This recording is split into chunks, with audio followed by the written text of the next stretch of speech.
Okay, so today I'm going to do part 3 of reacting to the Housemaid. Obviously seeing it for the first time, relatively new movie.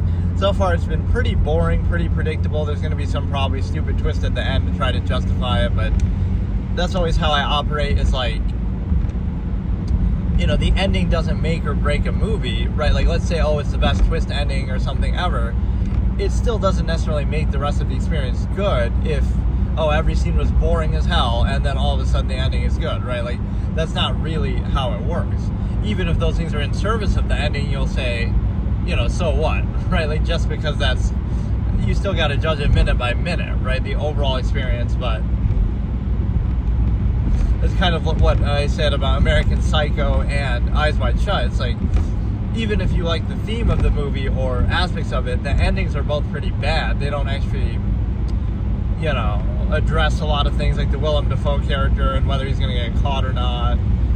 It just kind of throws that out the window. And also Eyes Wide Shut, like all the intrigue with the cult and stuff. So we're going to start from 59 minutes in, at 5 minutes into the stream. I'll try to keep the timestamp accurate, but it always stutters or something, so there's really nothing I can do about it. But yeah, I'm pretty bored. Again, the wife is crazy. The husband and her are cheating now, so we should go over some cheating etiquette. Like, if you're gonna cheat with your maid on your wife, at least don't do it in your house, right? Like, it's kind of, that's why it's a zero sympathy kind of equation, because again, it's not about what you should or shouldn't do, right? This is what the human function contrivance response person would say. Oh, it's wrong to cheat on your spouse because, you know, everybody should be married and it's love, it's meant to be. Right, that's not what the absolutists would do. They would identify, like I'm identifying, it's your choice. So in other words, if you choose to create the construct of an artificial marriage that is, you know, pretends to be absolute, then the veracity of it is only based on your consistency. So either way, it's artificial and you're going to struggle against it. But if you're going to do it, then at least be consistent. Right, and if you're not, that kind of invalidates your credibility. So again, there's no sympathy because it's one or the other. Like, be consistent with this false absolute that you posed, or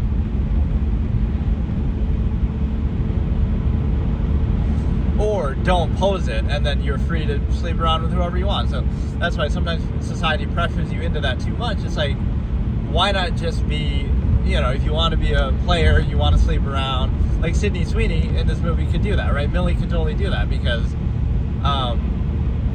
but no, like, they're both unsympathetic because, like, what is the point of this, right? The husband is cheating on his wife. Doesn't justify, even if you think she's crazy, you can break up with her. And then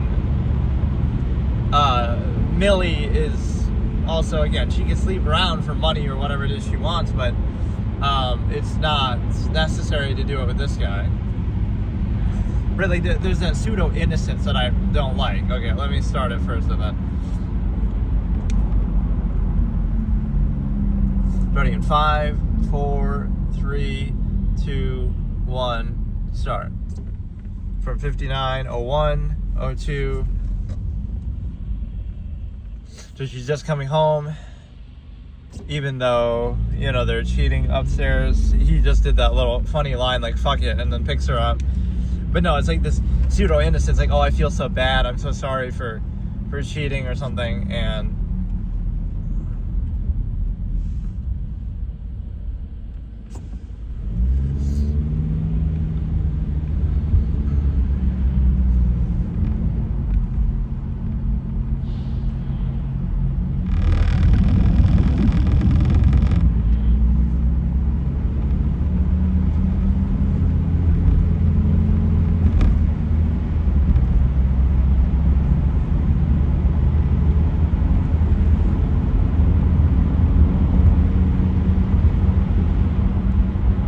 it's like one of those intervention type hires. Like, you're doing it to try to, you know, they won't listen to you, they won't react to you, so you either give some, you know, like with someone who has dementia or something, you get somebody else, a third party, so that, okay, they'll react differently to them, they'll be embarrassed of their behavior to them but not you because they take you for granted, or they'll listen to them but not you, that kind of a thing. Kind of like the exposure fallacy, oh, you value your family just because, or somebody because you've been exposed to them a lot, or vice versa. You don't take anything they say seriously because you know them so well. But if you knew anybody else that well, you might feel the same way. But no, I don't like the pseudo-innocence.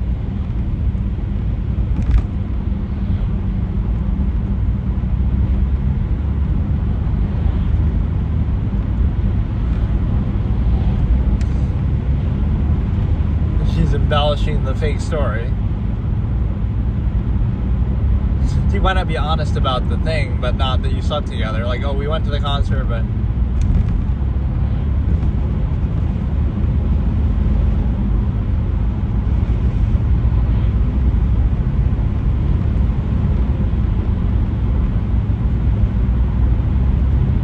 maybe the husband genuinely didn't know that. Or maybe, again, they're running some sort of con and the whole thing was planned from the beginning. If there's a lot of red flags and animosity, so we should just leave. See, now you don't get to do it like this way. Oh, the wife's crazy, so look at her. No, you're actually still wrong. It doesn't matter that the wife's crazy at this point because you've cheated and you've lied and you've hidden your criminal past. But you say these things or you have these issues, but you keep going along with it. So, no, like this pseudo-innocence or like, oh, I didn't mean to do it, I'm sorry, but you chose to do it, you can't control yourself. Okay, I lagged there for a second.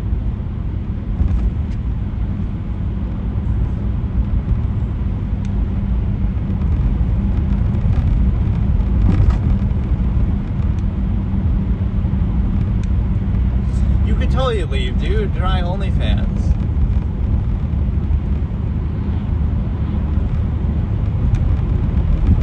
That's such a defeatist attitude.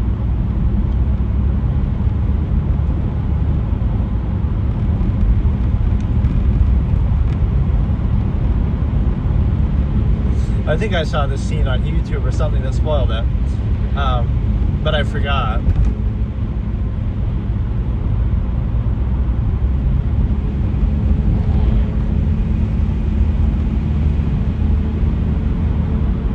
I don't remember exactly when she gave her the phone even, but...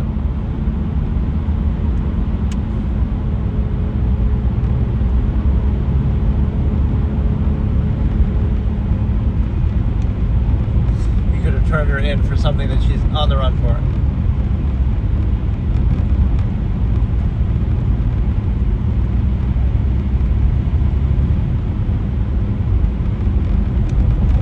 What exactly did she do in the past, too? I forget if they told us. We saw it at the beginning, some reference to that, but I don't know what it was. Or she's like in some counseling type, whatever. So right now we're at 103:28, 29, 30. It's the timestamp always gets messed up. Like it's like 7 seconds behind the...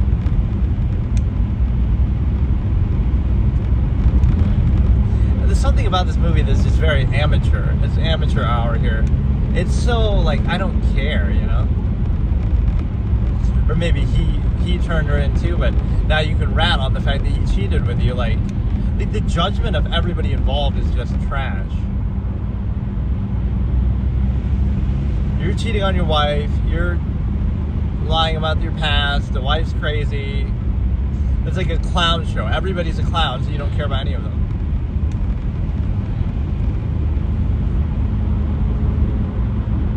Gee, I wonder if she wasn't so attractive, conventionally, however you define it, if any of this you would get away with.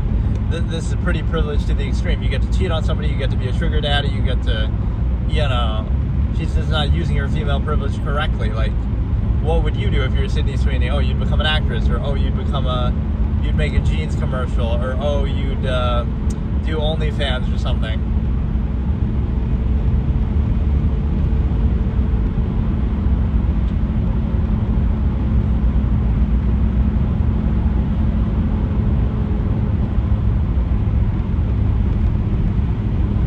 One instance where she's not being crazy. Again, meaning you've done this before. Maybe he does this on a regular basis, and that's why she does all that.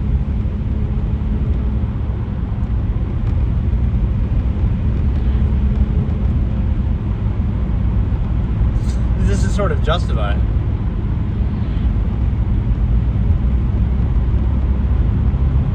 That's actually fair, though. She didn't steal anything when she was there that we saw.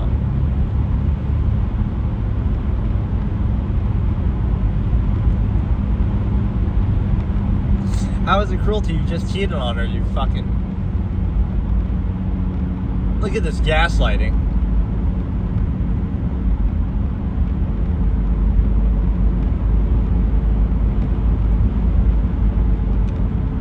This poor girl's life who I fucked and cheated on you with. Dude, this guy is an absolute, like, Matt Damon, Colin from The Departed territory. Like, how you say this shit with a straight face.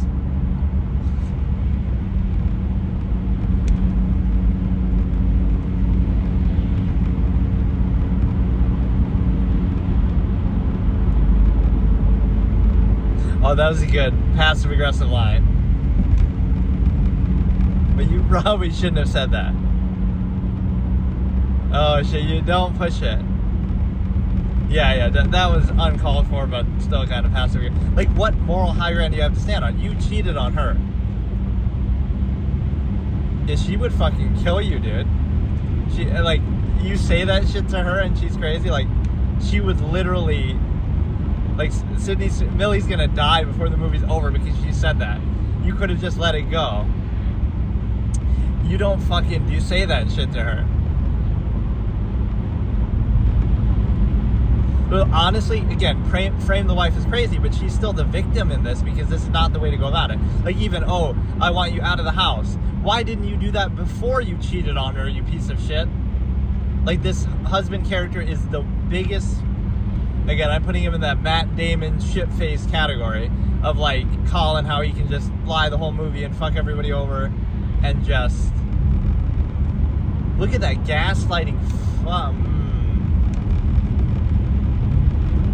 Like, I'm low-key rooting for the wife now. This is a slasher movie. Turn it into a slasher movie and she kills both of them. And that's the happy ending because they're both pieces of shit. That's for the lesson. Like, don't deceive people if you're going to do that. Zero sympathy for the husband. He's totally in the wrong. But yeah, you kick her out of your house because you want to sleep with this little thirst trap maid. Like, oh, it happens so organically. Like, you don't think you know what you're doing a little bit watching the movie at 2 a.m. Like, this sort of pseudo-innocence. Bro, I'm on the wife's side. Like, this movie needs to become a slasher. You come back and... Dude, I am honestly rooting for it. These two are both pieces of shit characters. Especially the husband. Again, Millie, I don't sympathize because it's still your responsibility, but, you know, when you're married and you're doing this, and you're trying to gaslight and justify, like, oh, she's crazy, she has mental issues, so therefore it's okay to cheat on her and break our... No. It's okay to divorce her before you do this. It's a consistency issue. Divorce her first, kick her out first, and then sleep around, even if that's your motivation. Like, you know you're going to do that, but you can't control yourself. So, like, I wonder how it's written from that perspective. What are we supposed to think now? Are we supposed to be on their side and against the wife? Because I'm not at all. Right, you're making the wife kind of sympathetic, even though she has issues. It's like, there's better ways to deal with it. And what about what happened to Cece? Where is she? We just ignored her. Like, what happened? Or maybe she was sent to visit somewhere or something. Like that, the woman should get a lot of money from the divorce or something at least too, because, like, you have some proof that she cheated and that he cheated, right? And so you should be getting a big alimony, half the house or something.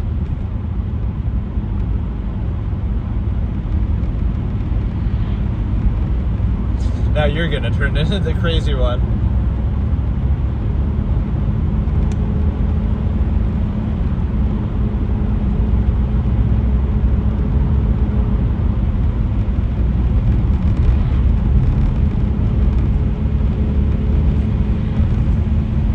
But he's kicking everybody out.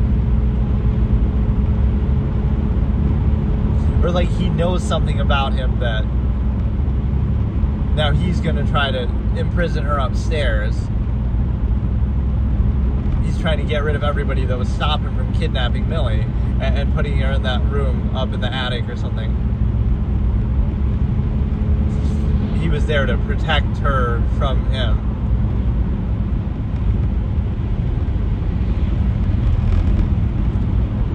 If you truly valued it, you wouldn't use it to eat off anyway. Yeah, let's get another maid. What's the worst thing that can happen? I don't want you to worry about cooking or cleaning. We'll get a maid for that. We'll get a housemaid.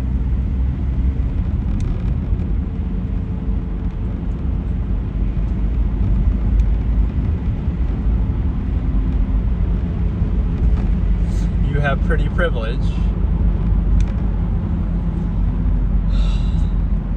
You know, sometimes that's the mark of good writing in a way, although I would say this movie seems pretty bad, but it's like when it makes you kind of pissed at a character. Like, it's not like, okay, I don't like this character because he's boring, but it's more like, dude, this husband character is like, if he's not dead by the end of the movie, I'm disappointed. At least give me that satisfaction. Like, it's completely irredeemable. His behavior is this biggest piece of shit material I've ever seen. And she shouldn't be so happy either. Millie the clown. They're all clowns. Like, this is a circus movie.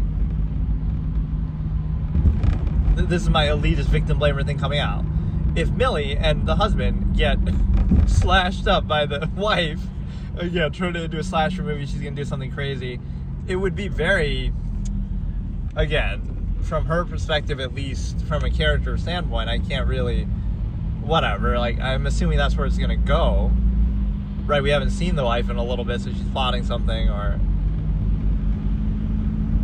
but no, that could be a twist, like the fact that he's like, the husband is actually the crazy one, and he's actually going to, or did she switch it out? I wasn't.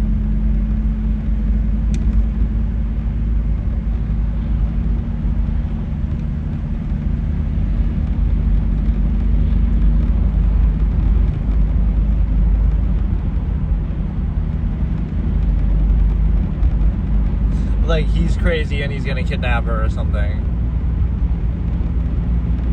And the wife is trying to stop him from doing that. We're in the attic now and it's gonna be locked from the inside. I'm predicting the movie, I wrote the movie. But no, I wanna watch the other stupid movie that I saw the ad for where they're stuck on the island. Again, these are both like premise pictures that show you like, that's how easy it is to make a movie because it's so lacking in nuance. He's gonna trap her in there, like, just forget it, man. This movie sucks.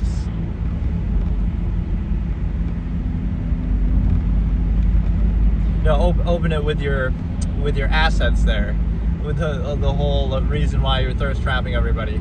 Pop the cork with your, you know what? Pop it with your feet when you're doing the pose, like the Sydney Sweeney pose from earlier. Like, what a trash, absolute trash. Like, I don't even care what happens. The only thing that would really be like a meaningful result would be them both getting some comeuppance for the thing.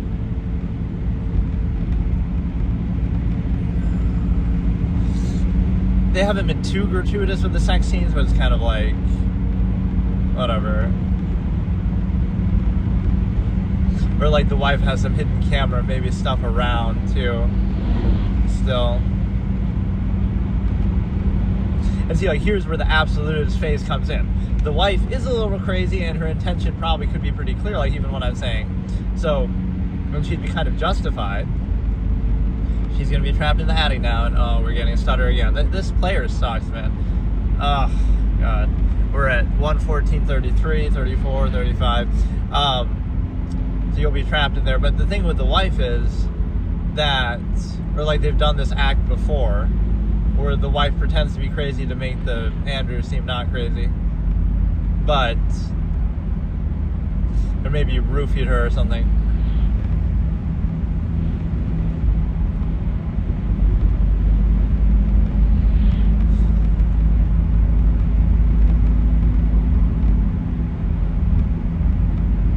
And like, think about the circumstances. You already had her. You already had her with you.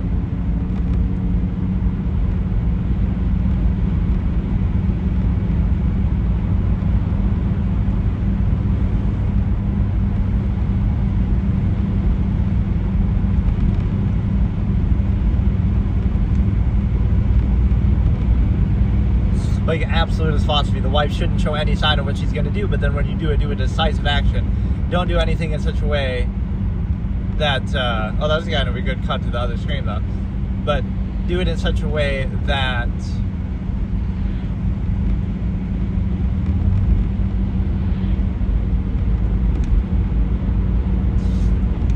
doesn't make your intention obvious. Like, don't try to burn down the house or something, just go straight for them in a way that they wouldn't expect.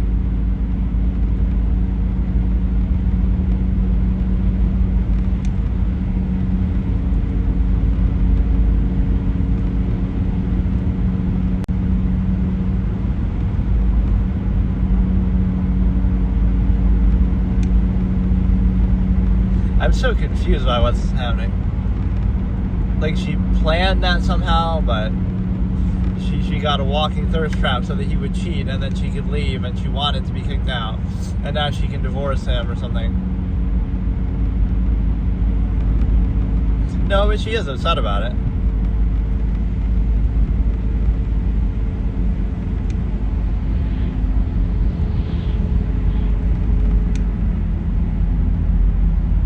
The wife, oh, here we go, another foot shot.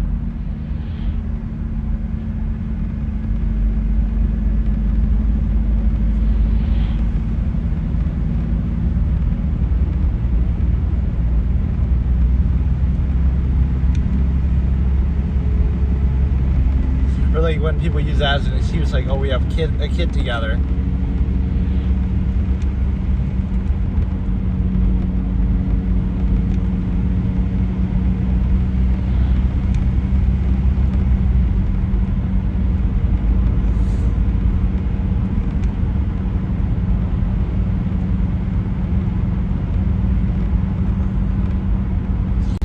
Like the false accusation, self-fulfilling.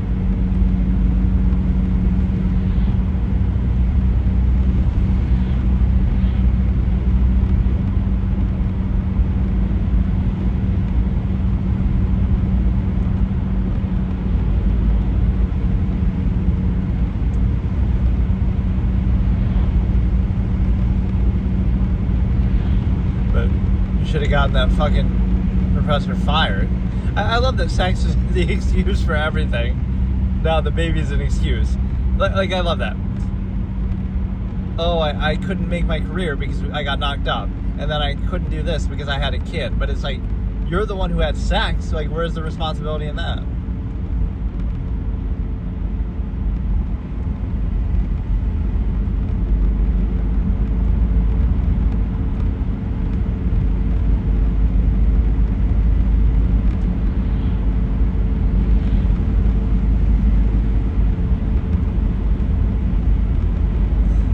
What, 1844, 45.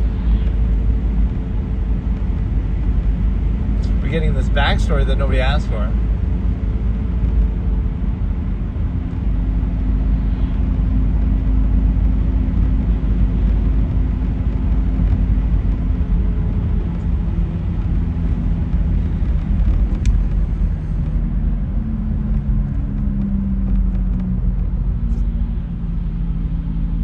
Wait, but I thought he was in data shit, so why is he in the... I missed exactly what his role there was.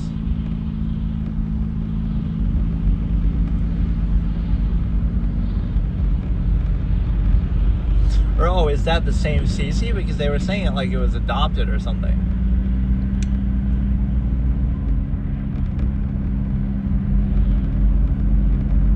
And then it took him 6 years to kick you out. We got the full 666.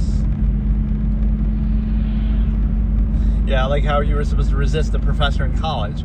You're also unsympathetic too. The more we learn about each character, the more of an unsympathetic clown they are. You slept with your college professor, got pregnant.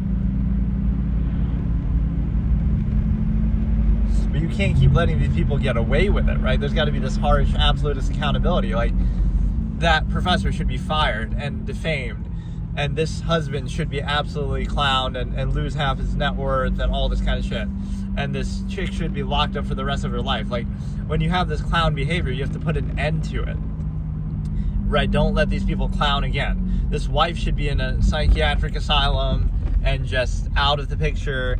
That should be the perfect ending. Show me that montage. Show me Amanda Seyfried in a psychiatric ward in a padded room for the rest of her life. Show me Sydney Sweeney locked up in jail, and show me the husband just completely getting lawsuits and in court and getting alimony bills and shit up the ass and just completely disgraced, and that law professor fired from his job. That's the happy ending I want for this clown show of a movie.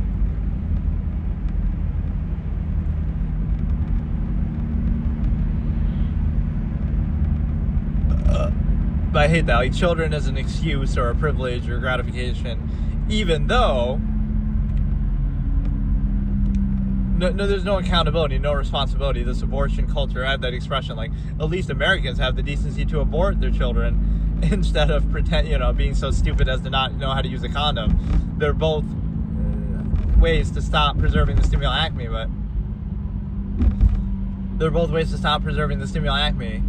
but at least one of them acknowledges the nature of the process. Like, how can I explain it? Like, if ideally you can remove the need and control yourself or whatever. So what is this addict thing? Like, it was always like that, or he tried to do the same thing to her, but that doesn't.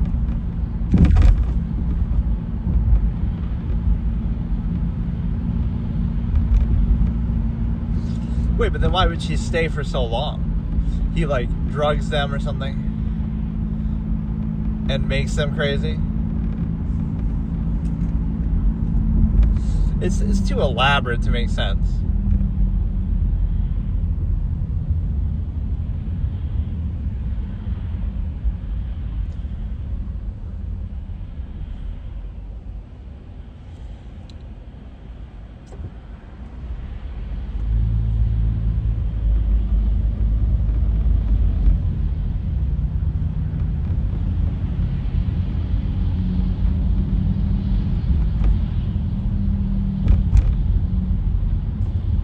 It was like the same language.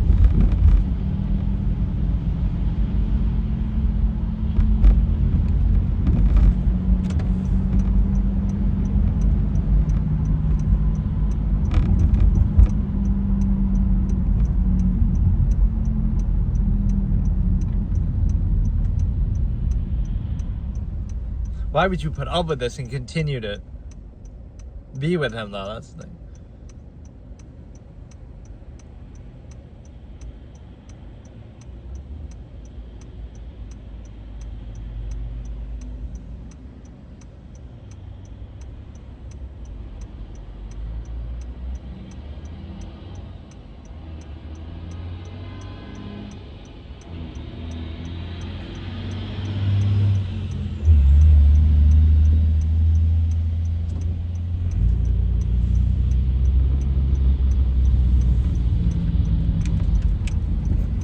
Bro has a hair fetish. And this makes no sense, though, how they've written it. Like, it's...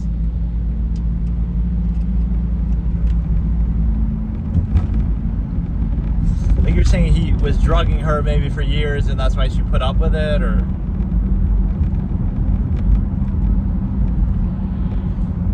break that window. Like, how hard is it to really get out of there? Make a secret... It's not even really that surprising of a twist, but...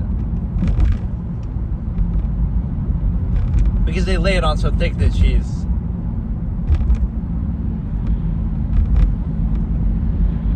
how does he get food in there, then?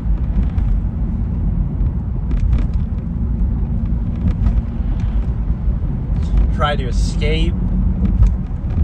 Maybe you have... you still believe in love, though. Maybe your judgment is fucking garbage, that you end up with the law professor who ditches you when you get pregnant, and then you end up with this guy. Like, what happened after this in the interim period? That's my thing.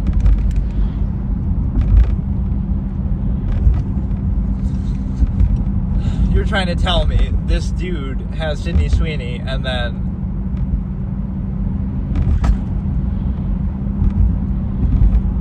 oh, she's giving in to doing that? Why wouldn't you try to escape more? A little bit. or like use that opening to do something. Like, how hard is it to break down the door? I mean, I guess he'd be paying attention, but you know his schedule well enough to know when he's not there, and then you can break the door when he's not there, and, you know, perform some Shawshank Redemption type escape. Or like you could stab his arm there or something, I don't know.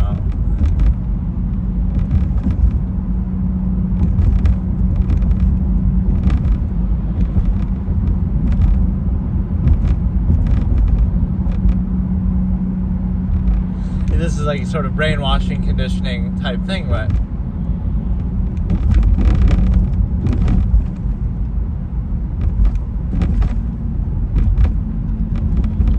what you do in this situation is just don't give them what they want then. Okay, I'll just die in here and fuck you then. Like, don't give them the satisfaction, basically, or they'll keep stringing you along. It's like making yourself torture yourself, so you, I don't know, it's kind of, you know, Stockholm Syndrome type thing that you end up together, but see, now's your chance. Pretend to be asleep and now rush him. So you let your guard down.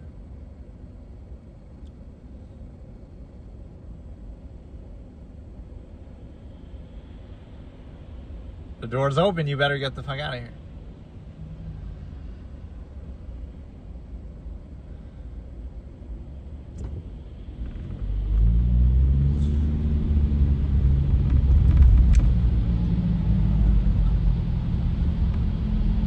Shouldn't you just get the fuck out of here right now?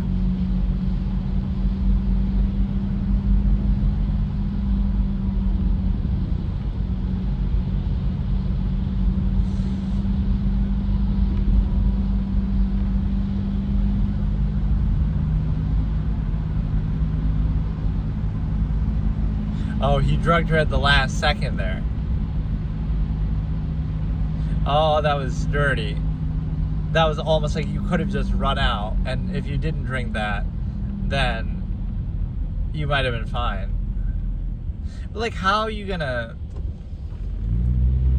like, such a plot device type thing? Like, it's stupid, like in Hannibal, where Hannibal drugs them so much that they cut their own face or eat their own brain or something. It's like, it's using it too much as a plot device, like the devil's breath type thing, which is a real thing. Like, oh, you can make somebody do anything you want, but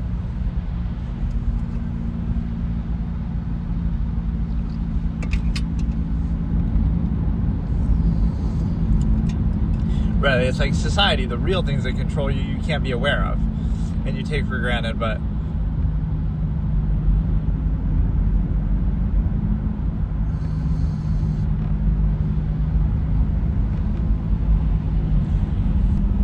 like, isn't there some self-awareness that you would realize, like, okay, I don't want to be there, and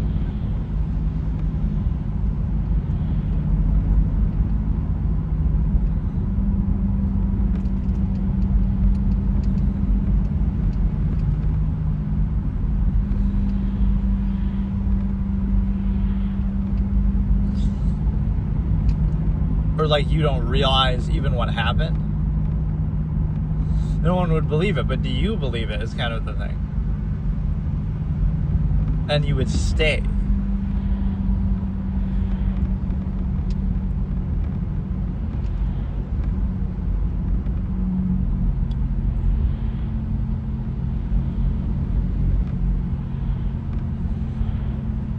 But there was nothing in there. He put a fridge in there.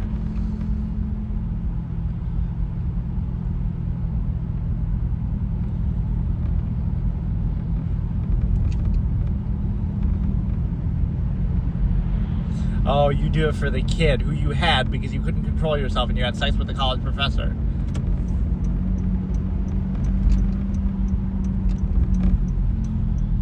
Yeah, so basically the sympathy factor for the wife is 0 too. Like, you're a clown. You do it for the kid. Like, try to get a divorce and you get custody of the kid partial, or even if you don't, right? It's not worth doing that, so...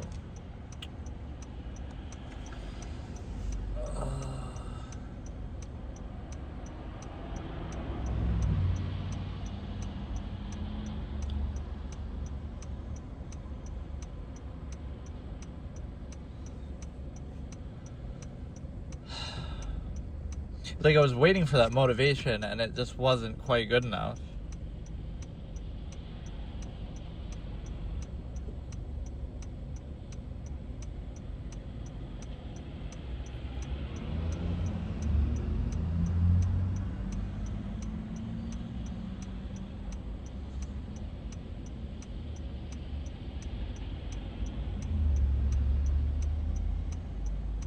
Or maybe he keeps drugging you, or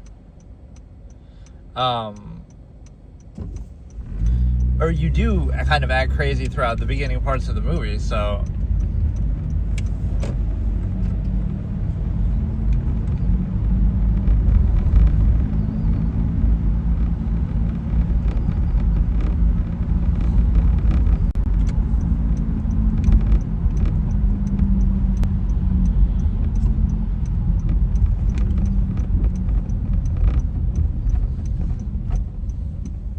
But it's not worth it. You're letting yourself be.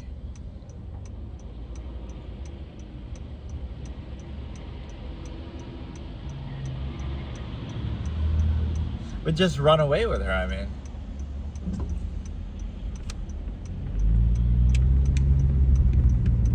It's kind of your fault that you were a promising law student and you couldn't control your animalistic, hedonistic urges, and you got pregnant, and that ruins your life, but don't, by all means, don't question it. Don't be a slave of the stimuli acme. But so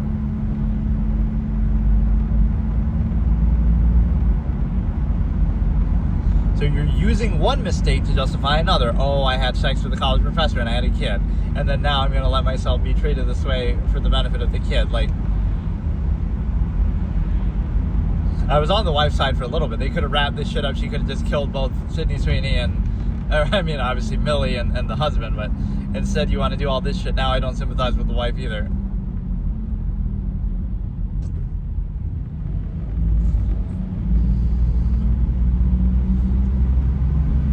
Like, you couldn't record something. This is in the modern day, so it's a little harder to believe, right? Or that's how people would try to explain things away now. Like, oh, it's just either a psychological condition, weaponization of medicine, or well, he let it happen for a long time. But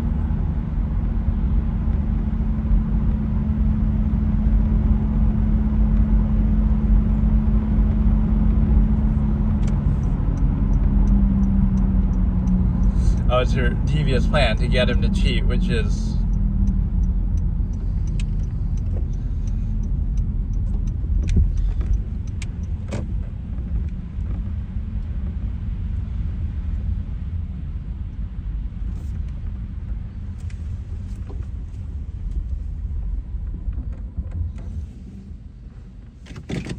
so why does that makes her desperate, but not?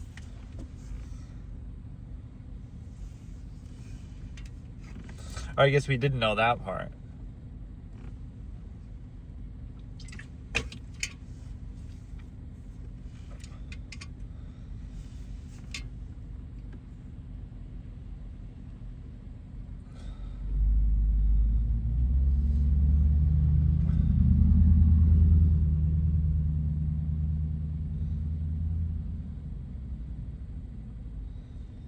You kind of make him think it's his own idea. It's just so needlessly elaborate. Like, in this modern day with like camera phones and shit, you couldn't like come up with a way to like record something of the husband doing. Like, if you know he keeps putting you there again, even in the attic, you secretly, like how she even had phones and stuff on Millie, you secretly put a thing when your husband's not home one day, you put a camera in there. You somehow, rig it up to record, and then, I stopped it, by the way, but you put it up to record, and then you get that, and then you use that as proof externally to show that, look, this is what the husband's doing. Record him saying something, you might think, oh, he monitors that, but he does not so perfect that he's going to notice all that, right? That's kind of, what it is? It's the final step, like in the Truman Show, that I kind of call absolutist behavior. That by the end of the Truman Show, what does he do, right? He tries to run away, right, like through where they fake like the nuclear leak at the plant, right? And then he's brought back, And then that's when the scene, like, where his wife says do something and all this. So what he does then is he understands the nature of the process, right? Like, he knows, like, when she says do something, like, who are you talking to, right? He knows for sure deep down that, okay, there's something going on. But the best way to do it then is pretend like, okay, everything's back to normal. So then he starts acting like his normal self. He's, singing in the mirror, drawing little things and making jokes. So now he pretends to be his normal self. That is a form of absolutist behavior, because what it means is you understand the nature of the process, but you don't show any sign of the nature of that awareness. Otherwise, they'll try to stop you or prevent you. So you do it in a way, you play along with their artifice, not because that validates it or defer to it or that makes it right. It's because you know how strongly in place that control is, and any attempt to even be aware of it, right, would be thwarted. So now you play along, you play dumb kind of, right? Oh, everything's normal, everything's fine, when you're aware of the nature of the process deep down, so that you can take some significant action in a way that won't be detected or won't be, noticed at all. So then he's able to pretend like he's sleeping. See, that's why you might think, oh, they have cameras everywhere and they'd be suspicious or whatever. But that's what Truman kind of conditions them at the end of the movie. That's a very brilliant, the whole movie is amazing, but that is a good thing. His final act, it makes him an absolutist, right? This kind of fits into my philosophy very well. He understands, like, okay, I know something's going on. He doesn't know exactly what it is, right? But something's going on for sure, but I'm going to pretend like it isn't. Like, okay, I'm back to my normal self. I was just going crazy. I'll go back to being happy and living my normal life. And then, so nobody's really on edge, right? Like, if they really wanted to stop him, it's similar to the line that Christoph says. If he really wanted to escape, there's no way we could prevent him. But it's kind of the opposite. If you really wanted to keep him there, there's no way he could ever escape. You could just lock him in a room. You could just do, so many things. That's what society is. It's sort of a de facto prison, and your possessions hold you down and tie you down and stuff. But what it means is he puts them off guard, right? They're not looking. They have cameras everywhere. They could watch him every second, but they don't care, because they think, okay, everything's back to normal. He's fine now. I don't know how long of a period he does that for. And then one day he's sleeping and they're not paying attention. And then all of a sudden he puts the little stuffed toy or whatever, right, that sounds like it's snoring. And then he escapes through a thing in the like, think about how insane that is. Everybody's watching you. The whole world is a show for you. But he somehow, right, still manages to escape that situation. And then once he's outside, then he takes the boat, then he overcomes his fear. Then he, he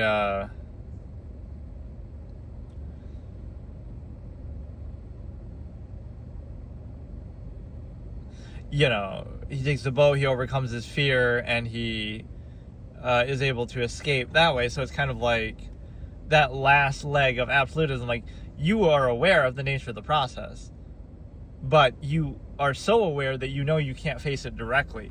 You can't just call it out or point it out or, do anything, because people are so controlled by it. Again, like that quote from The Matrix that I was reacting to the other day. Just like, people will defend it. They're so, or how I would say it, like, they're all victims of contrivance, and they've been indoctrinated so much that they'll defend and associate their identity with that contrivance state. So you can't. So by attacking it, they take it as an attack on them.